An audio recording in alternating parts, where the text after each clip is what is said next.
आम आदमी पार्टी के राज्यसभा सांसद संजय सिंह हमारे साथ बातचीत करने के लिए। गुजरात से जिस तरह के रुझान सामने आ रहे हैं, पहली प्रतिक्रिया आपकी क्या है? क्योंकि जो उम्मीद आम आदमी पार्टी वहां पर लगा रही थी, वैसी उम्मीद तो आंकड़ों में नजर नहीं आ रही है। सबसे पहले तो मैं गुजरात की जनता का नमन करूंगा, उनको धन्यवाद दूंगा कि आम आदमी पार्टी को उन्होंने आज राष्ट्रीय दल बनाया है।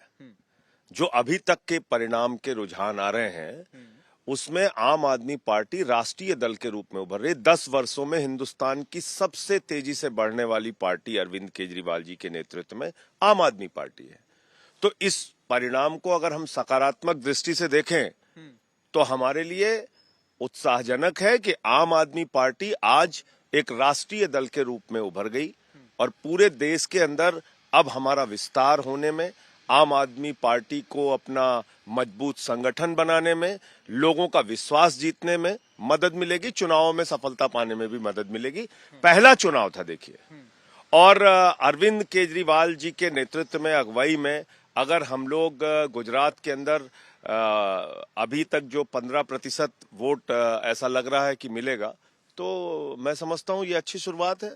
आगे और बढ़ेगी पार्टी। लेकिन अब इसके साथ कई सवालों से भी आपको गुजरना होगा, ये तो आप मान ही रहे होंगे। जाहिर सी बात है कि जो अफसोस है उसको क्या आप राहत में तब्दील करने की कोशिश कर रहे हैं? क्योंकि जो गारंटियां दी, जो भविष्यवाणियां आपने की, वो कहीं ना कहीं जमीन पर उतरती हुई नजर नहीं है। पहली बात, कोई पार्टी चुनाव हारने के लिए चुनाव नहीं लड़ती। और अगर आप दावों की बात करना चाहते हैं तो भारत के गृह मंत्री अमित शाह जी ने 11 बार 2018 के बाद चुनावों में अलग अलग दावे किए। वो चाहे बंगाल का हो, वो चाहे दिल्ली का हो, वो चाहे हरियाणा का हो, वो चाहे महाराष्ट्र का हो, और देखिए कितने आंकड़े बोले उन्होंने, कितनी सीटें जीतेंगे, इतनी सीटें जीतेंगे, और 11 बार वो गलत साबित हुए।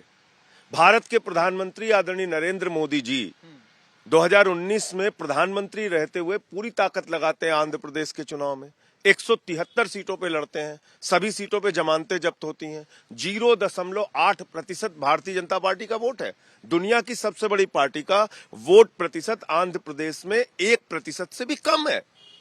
तो मैं समझता हूं कि अगर अरविंद केजरीवाल पहले चुनाव में जाते हैं गुजरात के अंदर और इतनी बड़ी सफलता मिल रही है कि राष्ट्रीय दल गुजरात की जनता ने हमको बनाया है, तो हम गुजरात के लोगों का धन्यवाद देते हैं और हमारे लिए अच्छी शुरुआत है। मेरा एक और सवाल ये भी है कि जिस तरह से आपने गारंटियों का ऐलान किया, जिस तरह से आप लोगों के बीच में गए, आप लगातार गुजरात में बने हुए थे, तो कमी कहाँ रह गई? आकलन फिलहाल आपका क्या कहता है, जो रुझान आपको समझ में आ रहा है? हमने अपनी तरफ से कोई कमी नहीं छोड़ी, लेकिन 27 साल का मोदी और अमित शाह का गढ़ है गुजरात, भारतीय जनता पार्टी की प्रयोगशाला है गुजरात।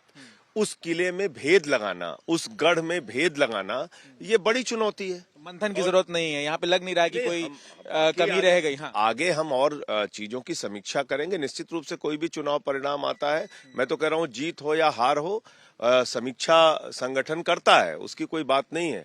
लेकिन अगर आम आदमी पार्टी की दृष्टि से आप देखें तो मैं ये कहूंगा कि ये एक बड़ा मतलब संदेश और गुजरात की जनता का आशीर्वाद है कि आम आदमी पार्टी को उन्होंने आज राष्ट्रीय दल बनाया। चलिए, एक आखिरी सवाल कि राष्ट्रीय पार्टी का जो दर्जा आपको मिल रहा है, तो क्या इसको सेलिब्रेट करने की आप तैयारी कर रहे हैं? पूरे देश के कार्यकर्ता सेलिब्रेट करेंगे, पूरे देश के कार्यकर्ता सेलिब्रेट करेंगे।